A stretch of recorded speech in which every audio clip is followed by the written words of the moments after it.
구매 쪽으로 넘어오면 상당히 많이 진행이 된 거예요. 구매까지가 2급 범위입니다. 그래서 2급 공부하시는 분들은 아마 한 2강 정도로 끝날 것 같은데요. 한 11강, 12강까지 끝날 것 같은데 구매 관리까지 공부해 주시면 2급을 공부하시는 거고요. 1급 보시는 분들은 그 다음에 진행되는 무역관리 부분 한 3강 정도 진행이 될 거예요. 무역관리 3강까지 더 보시면 1급입니다. 내용이 그렇게 많지가 않아요. 2급과 1급은 엄연히 따지면 범위에서는 크게 그렇게 많이 차이가 나진 않습니다. 자, 그래도 우리 구매관리 한번 찾아볼까요? 한번 시작해 보겠습니다. 구매라는 거는 생산과 판매 등 기업 활동에 필요한 품목을 매입하는 활동을 우리가 구매라고 부르죠. 그래서 구매의 주요 대상은 원부재료, 원자재, 그 다음에 소모성 자재, 부품, 외주 가공품, 그 다음에 기계 설비, 상품이 있습니다. 그 다음에 기타 생산 및 판매에 관련된 활동을 지원하기 위한 용역도 결국엔 구매 쪽에 들어가요. 예전에 이렇게 나온 문제도 있었어요. 나머지는 들어가는데 용역은 포함되지 않는다. 아니죠. 포함한다가 맞고요. 구매 관리는 경영 계획과 활동을 추진하기 위하여 구매 조직 관리, 구매 계획, 전략, 실행, 분석 등 여러 가지 기능에 대한 조정 통제 활동을 하는 걸 구매 관리라고 부릅니다. 그래서 구매 관리 목적을 먼저 이렇게 한 5개가 나와 있거든요. 좋은 품질의 구매, 그렇죠. 그다음 적당량의 구매, 적당한 시기의 구매, 적절한 가격, 적절한 구매처라고 나오는데 다 뭐로 돼 있어요? 여러분, right라는 게 여기 적절한이라는 뜻인데 이 적절한의 개념은 무슨 개념이다? 그렇죠. 상대적 개념이다. 상대적 개념. 여러분들 잘 보세요. 자, 적당한 품질이 뭘까요? 자, 우리가 흔히 말하는 소모품, MRO 자재라 하죠. 그냥 물티슈를 예를 들어볼까요? 여러분들 물티슈를 샀어요. 물티슈를 샀는데 물티슈가 반이 쪼개져 있네요. 그러면 하하 웃으면서 이거는 왜 반이 쪼개져 있어 하고 쓸 겁니다. 그 물티슈 500원 주고 얘를 샀다고 볼게요. 500원 주고 100장 들은 걸 샀어요. 그럼 그 중에 하나 잘못됐다 해서 소송 걸고 거기다 전화하고 바꿔달라 난리치는 사람 없을 겁니다. 하지만 예를 들어서 제가 300만 원짜리 노트북을 샀습니다. 근데 딱 노트북을 사서 열어보니까 액정이 깨져 있네요. 그러면 어느 누가 하하 액정이 깨졌네 하고 웃으면서 넘어갈 사람은 없는 거죠. 바로 전화하겠죠. 왜 내 컴퓨터에 액정이 깨져 있느냐. 나는 포장을 뜯었다. 바로 뭐 해달라? 교환해달라. 왜? 둘이 뭐가 틀리기 때문에? 적절한 품질이 기준이 틀리기 때문에 그랬습니다. 가격도 마찬가지고.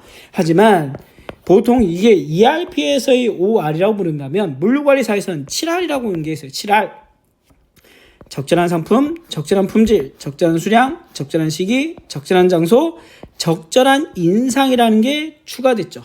그 다음에 또 뭐가 있어요? 적절한, 지금 보시면은 장소라는 게 또 들어가게 되죠. 요거는 물류의 특징이라고 보시면 될 것 같아요. 물류의 특징. 즉 택배 생각해 보세요. 택배 여러분들. 맨날 여러분들이 택배 연락 오면 뭐랍니까? 문 앞에 놔주세요. 아니면 내가 원하는 시간에 갖다 놔주세요. 그리고 그 사람들이 와서 줄 때 미소 지면서 주면은 상당히 만족했어요 막 이렇게 하는데 그 AS를 받았는데 좀 AS 해주시는 분이 얼굴이 딱딱하다 아니면 배송하시는 분이 툭 던져놓을 것 같다 그럼 기분이 나쁘면 만족도 1점 막 이렇게 주잖아요. 왜? 접점이기 때문에 그렇습니다. 접점. 그래서 이 7R의 원칙을 지키기 위해서 우리 흔히 말하는 무슨 교육도 하는 거야? CS 교육, 고객 만족 교육도 하는 겁니다. 왜냐하면 그래야만 인지도가 좋아지니까요. 그래야 위에서 이전에 배운 비가격 경쟁에서 우위에 설 수 있으니까요. AS를 했는데 맨날 불평만 하고 투덜만 대고 안 해줘요. 그러면 그 다음엔 절대 그 물건을 안 사요, 여러분. 그러니까 그러니까 우리가 여러분들이 생각할 때 고객 만족도, 다시 말해서 브랜드에 대한 충성도, 이게 유통 쪽으로 넘어가면 그 고객이 한 브랜드에 충성하는 가치라고 얘기하거든요. 고객 생애 가치. 고객 생애 가치를 갖다가 고객 충성도로 우리가 볼 수 있는 겁니다. 왜 고객 충성도라는 게 생겼느냐? 내가 하나를 써보니까 그 브랜드를 사용해보니 만족을 느꼈다는 얘기죠. 그러면 자기도 모르게 집에서 한번 생각해보세요. 아니면 제 수업을 듣다가 한번 쭉 훑어보세요. 내가 쓰는 물건들이 다 어떤 브랜드인지. 그러면 여러분들은 그 브랜드에서 만족감을 느꼈기 때문에 그 브랜드를 쓰고 있다는 겁니다. 유통 쪽으로 넘어가는 거예요. 나중에 유통도 할 건데 상당히 재밌습니다, 여러분. 유통은 말 그대로 돈 버는 방법이거든요. 되게 재밌습니다. 자, 구매관리 영역, 전략, 계획 중에서 이제 기능 변화 한번 볼까요? 자, 여기도 별표 정말 많이 나옵니다. 여기서는 뭐가 많이 나오냐? 전통적 시각, 현대적 시각을 잘못 설명하고 있는 것은. 그래서 제가 지금 빨간색으로 해놓은 이 비용을 갖다가 많이 섞어 놓는다. 그래서 이렇게 해놓다. 한번 체크해 보시고요. 4가지 읽어주시면 될 것 같아요. 그 다음에 또 최근에 많이 나오는 게 얘죠.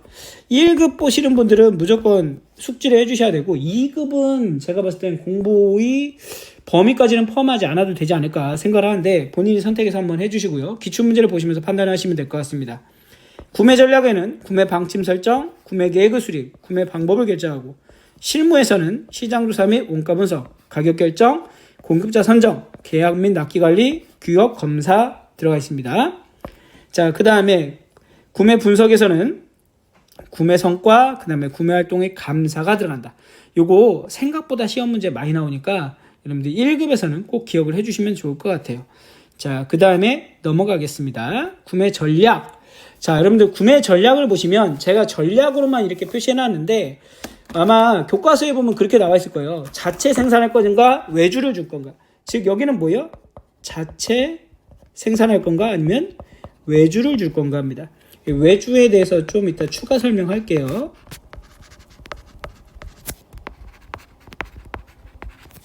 자, 그러면 외주를 주는데 외주를 준다는 얘기는 뭐냐면 우리가 만들지 않아도 된다는 하나의 조건이 있을 수도 있고요. 아니면은 우리가 여력이 안 된다는 생각을 할 수도 있는 겁니다. 그래서 기술 권리적인 측면은 뭐냐면 이것도 시험 문제 많이 나옵니다.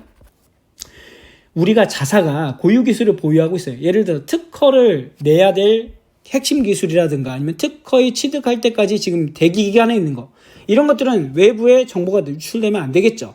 그런 거는 우리가 자체 생산해야 되겠죠. 특허는 자체 생산, 그죠? 하지만 특허가 아니에요. 즉 누구라도 알고 있는 그런 기술이야. 그런 건 굳이 우리가 할 필요가 없겠죠. 그런 것들은 외주를 주면 되고요. 제조 기술적인 측면도 비슷합니다. 전략적 중요성.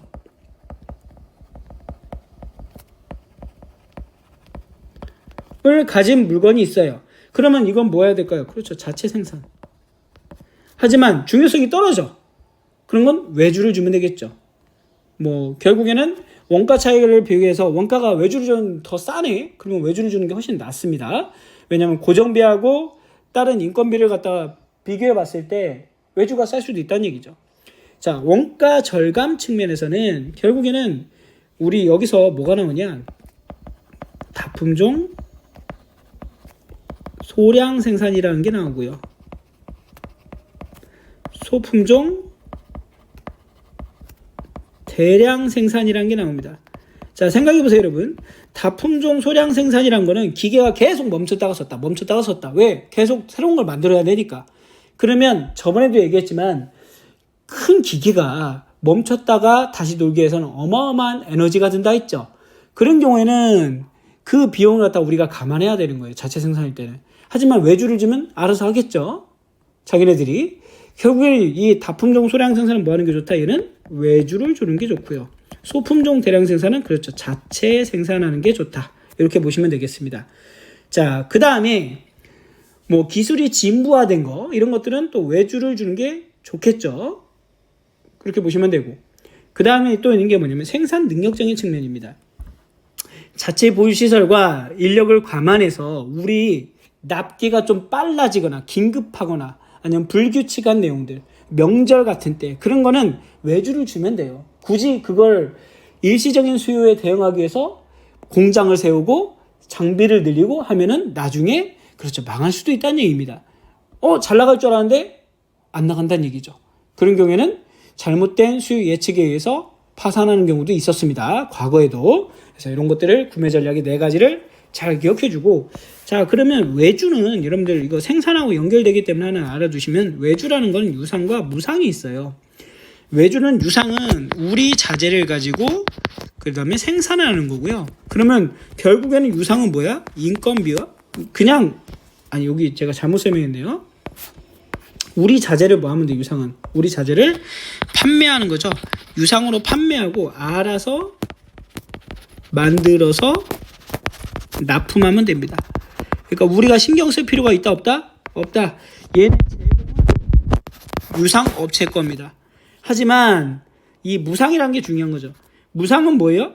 무상은 우리 자재를 가지고 만든 겁니다. 제공이 누구 거예요? 제공도 결국엔 우리 거죠. 우리 거. 그러니까 관리를 해줘야 됩니다. 당연하겠죠? 그래서 결국에는 관리가 필요하다. 그래서 생산 프로세스에 들어가면 우린 무상을 배우시게 되는 겁니다, 여러분. 체크 하나 나왔기 때문에 확장 한번 해봤고요. 자, 구매 전략 보겠습니다. 여기도 중요 별표입니다.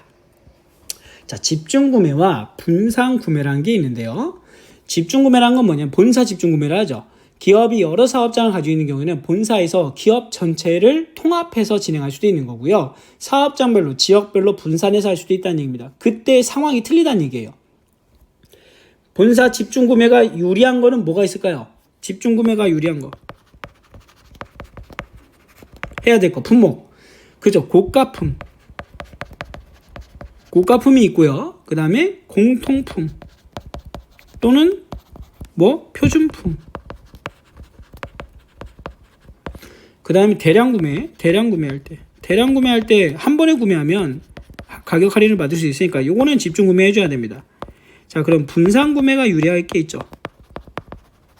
분산 구매가 유리한 건 뭐가 있을까요? 지역성 물건, 그 다음에 소규모 물건, 이렇게 보면 될 것 같습니다. 자, 예전에 제가 회사 가니까 회사 취업했을 때 보니까 노트북들은 공통구매해서 내려주더라고요. 그리고 사원복이란 거 있죠, 여러분들. 회사 옷이라고 부르는 거 우리가. 사원복은 뭐예요? 그죠? 표준품이나 공통품에 해당이 되다 보니까 집중구매해서 본사에서 내려줍니다. 본사에서 가지고 내려오더라고요. 이런 것들 체크해 주시고요. 그러면 구매 전략에 들어가서 내용을 하나씩 보도록 하겠습니다. 본사 집중구매는 대량 구매로, 얘는 구매팀이 존재한다 이렇게 보시면 돼요. 구매팀이 존재하니까 이렇게 읽어주시면 되겠습니다. 구매팀이 존재하니 대량 구매로 인해서 가격 조건을 유리하게 정할 수 있다. 구매팀이 공통자재를 일괄 구매함으로 표준화가 쉽다는 얘기입니다. 그 다음에 누가 존재하니까? 구매팀이 존재하니까 전문 지식이 있겠죠.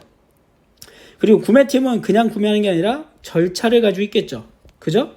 그 다음에 구매팀이 하니까 비용도 줄어들 수 있겠고요. 그리고 마지막에 효과 측정도 용이하겠죠. 왜? 구매팀이 존재하니까, 구매 부서가 존재하니까 이렇게 보시면 됩니다. 하지만 사업장 분산 구매는 사업장별로 자립성을 가지고 구매함으로 간단히 구매할 수 있다는 얘기예요. 예를 들어서 보드마크 하나 사는데 본사에서 내려줄 테니까 다음 주까지 쓰지 말고 기다려. 이건 안 되잖아요. 이런 것들은 그냥 금액이 얼마 안 되니까 바로바로 사는 겁니다. 얘가 중요하죠. 2번에 별표 치고요. 자, 사업장 분산 구매의 긴급 수요라는 게 있는데, 긴급 수요라는 게 뭐냐면 빠르게 뭔가 조치해야 될 물건입니다. 예를 들어서 제가 물류센터를 예를 들면 물류센터에 냉동기라는 게 있죠, 여러분. 커다란 냉동기가 있어요. 금액 비쌉니다. 기계도 어마어마하게 커요. 예를 들어서 그 기계가 고장났어요. 근데 갑자기 본사에서 얘기합니다. 내가 비교해보니까 그게 금액이 너무 커. 그래서 어떻게 하겠다? 야, 다음 달까지 기다려. 우리가 공통구매해서 내려줄게. 다음 달까지 가면 물류센터 물건들 다 썩고 난리가 났을 겁니다. 이렇게 긴급하게 바로 조치해야 될 것들은 금액에 상관없이 어떻게 해라? 바로 사업장 분산 구매해서 조치해라. 이겁니다. 긴급 수요는. 지역 구매가 많음으로 수송비가 절감된다. 해당 지역과 호의관계. 제가 예전에 군대에 있었거든요. 저는 사관학교를 나와서 한 11년 군생활을 했었는데 대위까지 하다가 나왔죠. 하다가 전역을 했는데 전방에 딱 소위를 달고 가니까 행보관들이 오더라고요. 행보관들이 오는데 뭐 이상한 그 수첩을 하나 가져와요. 그래서 그게 뭐냐고 그러니까 외상 수첩이더라고요. 외상 수첩. 그래서 보니까 하도 그 철물점에서 물건을 사다 보니까 돈이 없어요. 그냥 가서 한 줄 접고 가져오는 거야. 왜 그게 되나 했더니 20년을 거래한 겁니다. 20년을. 그 업체랑. 그러니까 딱 눈빛만 보면 알아요.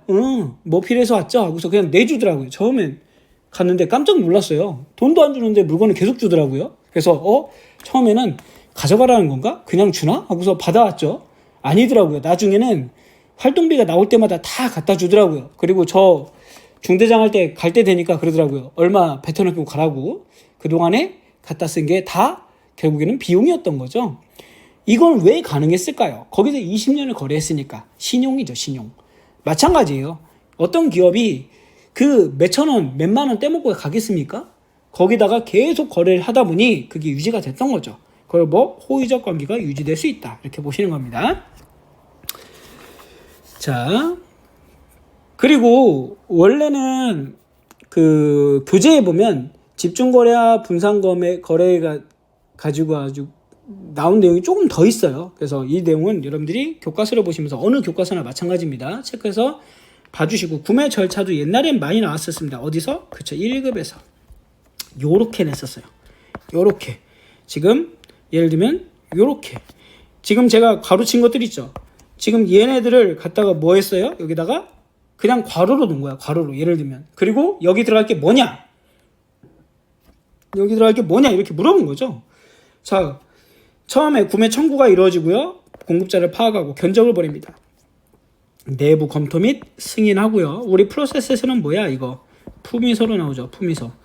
어떤 분들이 품위서가 뭐냐라고 하는데 옛날 말로 기한문입니다.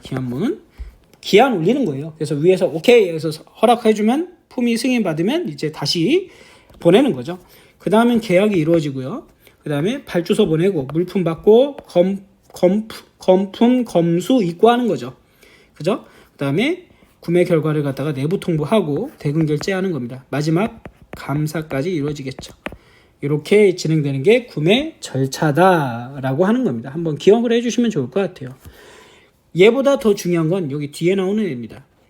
정말 중요하죠. 여기도 별표 3개입니다. 자, 우리 이 구매 방법에는 여러 개가 있어요, 여러분. 구매 방법에 여러 개가 있는데 수시 구매, 예측 구매, 투기 구매, 장기 계약 구매, 일괄 구매가 있죠. 정말 중요합니다. 여러분, 수시 구매 같은 경우는 뭐가 있죠? 우리가 구매 청구마다 수시로 구매 청구가 있을 때마다, 그러면 얘는 어떻게 해야 돼요? 과잉 구매를 방지한다는 얘기죠.